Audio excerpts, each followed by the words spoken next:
Para peneliti mengungkapkan bahwa dalam 30 tahun ke depan, Jakarta akan tenggelam.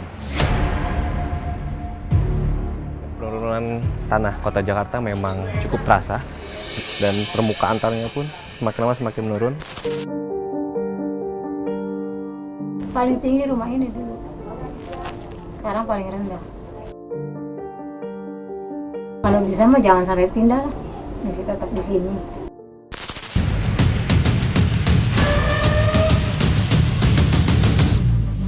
Kita memberhentikan pengambilan air tanah, kemudian mensubstitusi dengan sumber-sumber air lainnya. Itu sebenarnya solusi yang final dan permanennya seperti itu.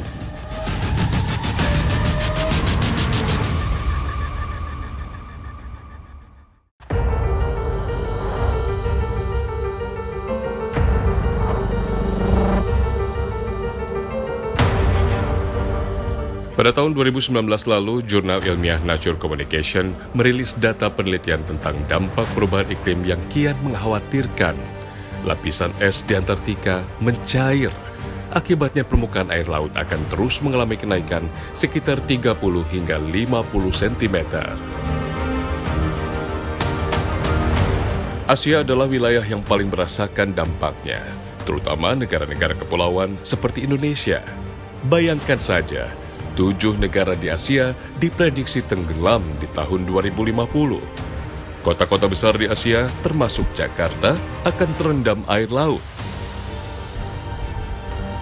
Sepertinya tak masuk akal, namun jika melihat fakta yang ada, sudah selayaknya kita waspada. Ya, Jakarta memang merupakan salah satu kota dengan populasi terpadat di Indonesia. Ya, berbagai masalah pun terjadi di ruang lingkup Jakarta ini. Namun, salah satu yang menjadi isu yang terhangat adalah mengenai penurunan tanah di kota Jakarta.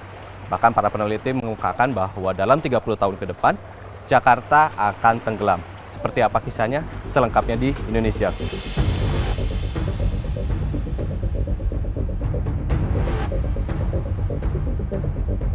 Ancaman naiknya permukaan air laut diperparah dengan terus menurunnya permukaan tanah kota Jakarta. Penyebabnya ada 3 hal, yaitu beban permukaan tanah yang berlebih karena adanya gedung-gedung tinggi, penggunaan air tanah yang tak terkendali, dan konsolidasi natural atau terjadinya pemantapan tanah. Menurut data Badan Geologi Kementerian ESDM, hingga tahun 2013, permukaan tanah di Jakarta sudah turun 40 meter dari asalnya. Penurunan itu hasil akumulasi dari puluhan hingga ratusan tahun lalu. Dari seluruh kota administrasi yang berada di Jakarta, Jakarta Utara menjadi daerah yang paling terancam karena berada di daerah pesisir dan padat penduduk. Hasil pemantauan dengan satelit menunjukkan, laju penurunan tanah di Jakarta mencapai 12 cm setiap tahunnya.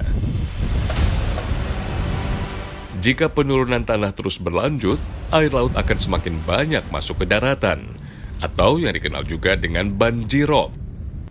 Untuk melihat secara langsung kondisi di lapangan, tim Indonesiaku lalu bergerak menuju salah satu permukiman nelayan di Jakarta Utara.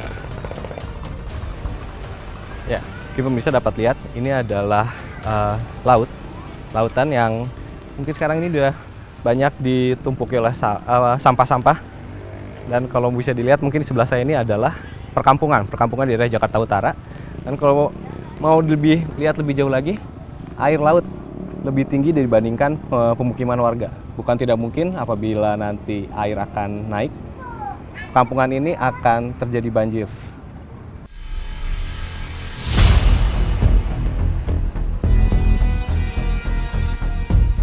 Bukti-bukti terus menurunnya tanah di Jakarta bisa dilihat dengan jelas di wilayah Kecamatan Penjaringan, Jakarta Utara. Salah satunya adalah Masjid Wal Aduna atau Masjid Tenggelam. Masjid ini sempat viral setelah diliput oleh media asing. Masjid Wal Aduna berlokasi di kawasan Muara Baru di balik tanggul besar yang berdiri di lahan pelabuhan Sunda Kelapa, Jakarta Utara. Masjid Wal Aduna dibangun tahun 1996 lalu. Sayangnya, sekitar tahun 2000, masjid mulai terendam air laut. Masjid yang awalnya dibangun untuk tempat ibadah para pekerja pelabuhan ini kini tak lagi bisa digunakan.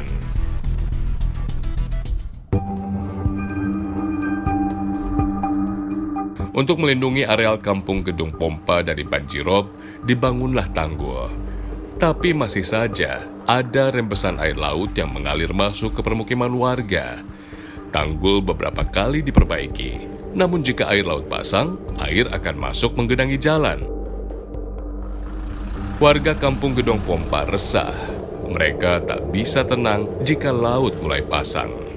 Maklum saja, di tahun 2007, Tanggul Muara Baru pernah jebol oleh hempasan air laut. Banyak warga yang mengungsi menyelamatkan diri, termasuk Suhaimi yang dievakuasi dengan menggunakan perahu. Sementara rumah Suhaimi dan keluarganya rusak parah. Waktu itu ada ini nggak Mbak? Ada yang luka karena waktu ambruk ini? Bapak gimana ceritain? Bapak kakinya kena beling-beling, terus dia sempat pengen hanyut di sini di gang, cuman untungnya ditolongin orang. Berapa orang waktu yang 6 orang untuk nyelamatin Bapak? Langsung ditolongin sama nelayan di situ yang bawa perahu, langsung yang Langsung naikin itu? diungsiin. Oh gitu. Saya ngungsi di kapal cumi. Oh. Suhaimi dan orang tuanya adalah perantau dari Mojokerto. Mereka berangkat ke Jakarta untuk mencari nafkah sekitar tahun 80-an. Mereka kemudian mengontrak rumah yang tak seberapa luas di kampung Gedong Pompa untuk tempat menetap dan membuka warung makan kecil-kecilan. Awalnya, usaha warung makan dipegang langsung oleh Daswiyah, ibu dari Suhaimi. Suhaimi hanya membantu. Ternyata, usaha warung makan yang dirintis Daswiyah terus berkembang. Hasilnya, Daswiyah mampu membeli rumah kontrakan yang ditempatinya sekarang. Rumah kemudian dibangun 2 lantai. Lantai 1 untuk berjualan, sementara lantai 2 menjadi tempat beristirahat keluarga. Meski hidup di lingkungan yang kurang ideal karena kerap dilanda banjirop, Suhaimi dan keluarganya enggan untuk pindah. Apalagi rumah yang mereka tempati juga menjadi tempat mencari nafkah. Tak hanya masalah penurunan tanah dan banjirop yang Suhaimi harus hadapi. Soal ketersediaan air bersih juga menjadi kendala warga kampung Gedong Pompa. Air bersih sulit didapat. Untuk kebutuhan air sehari-hari saja, Suhaimi harus membeli. Sini airnya beli. Beli itu per hari atau 2 gimana? hari sekali. Kadang kalau lagi nyuci ya udah beli lagi airnya. Kan kalau lagi nyuci kan habis semua. Berapa itu Mbak kalau beli air Mbak harganya? 100.000 1 ton. 1 tangki mobil ya? Enggak, Oh, tonnya 1 itu ton. yang belum kuning. Oh gitu. Itu untuk berapa hari berarti 1 ton? Kalau 1 ton air itu? 2 hari 2 hari terus baru beli lagi. beli lagi. Berarti saya dalam seminggu keluarin uang ada 300.000 untuk air ya Mbak ya? Lebih. Lebih ya? Lebih. Kalau dikali sebulan berapa? Bagi warga yang kurang mampu, biasanya membeli air per jerigen saja. 1 jerigen dihargai Rp5.000. Air yang dijual berasal dari daerah Tangerang. Dengan segala permasalahan yang ada, tetap saja warga memilih untuk bertahan tinggal di kampung Gedong Pompa. Namun entah sampai kapan. Waktu itu kan sempat banjir itu. Nggak ada kepengen untuk pindah gitu Mbak? Enggak ada. Kenapa, Udah betah di sini. Udah biasa kena air banjir laut. Gitu Mbak. Paling juga dia banjir lewat doang. Soalnya kan dia airnya larinya langsung ke waduk lu itu. Jadi nggak nginep gendangannya, nggak nginep. Nggak nginep ya? Langsung ini aja, kalau air udah surut ya udah surut juga gitu. Pada sisi bagian dalam tanggul, nampak bangunan-bangunan gudang. Akses jalannya tergenang air laut. Rembesan air laut masuk melalui retakan pada tanggul. Jika air laut pasang, sudah pasti air yang masuk akan semakin banyak. Namun warga sepertinya tak peduli. Mereka sudah terbiasa. Anak-anak bahkan bermain dengan asyiknya di sebelah tanggul dalam komplek pergudangan. Deretan rumah semi permanen menjadi tempat berlindung warga dari panas dan hujan. Sampah plastik berserakan pada genangan air. Jelas bukan tempat yang ideal untuk hidup karena rawan penyakit. Mau bagaimana lagi? Mereka tak punya banyak pilihan.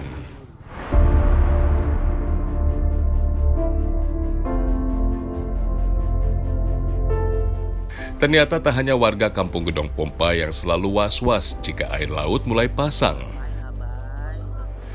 Warga yang menetap di daerah Kampung Luar Batang, Penjaringan, Jakarta Utara juga merasakan hal yang sama.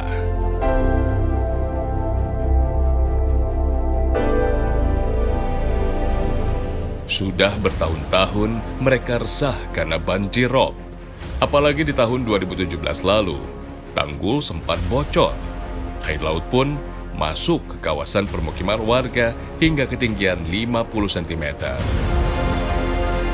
Ya, walaupun telah diperbaiki sebanyak 3 kali, dan ini yang paling terakhir adalah tanggul yang paling atas di Luar Batang, namun menurut warga, rembesan air laut masih terasa hingga hari ini. Ini adalah endapan dari air laut.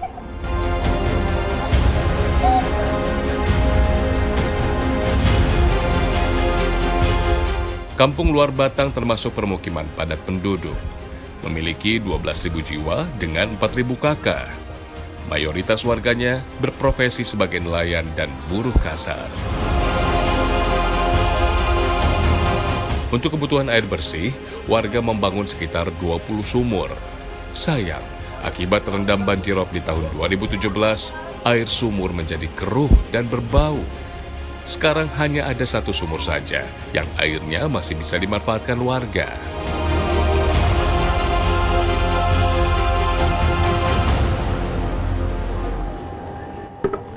Ya, ini merupakan salah satu sumur yang dimiliki oleh warga di Luar Batang. Walaupun warnanya sedikit agak kecoklatan saat ini karena memasuki musim kemarau, tapi sumur ini masih tetap digunakan oleh warga. Apalagi beberapa hari yang lalu menurut warga sempat terjadi matinya air PDAM, sehingga ini menjadi penolong bagi warga untuk mengambil air.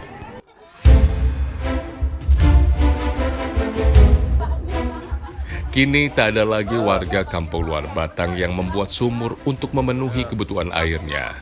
Apalagi pemanfaatan air tanah yang berlebihan bisa mempercepat laju penurunan tanah.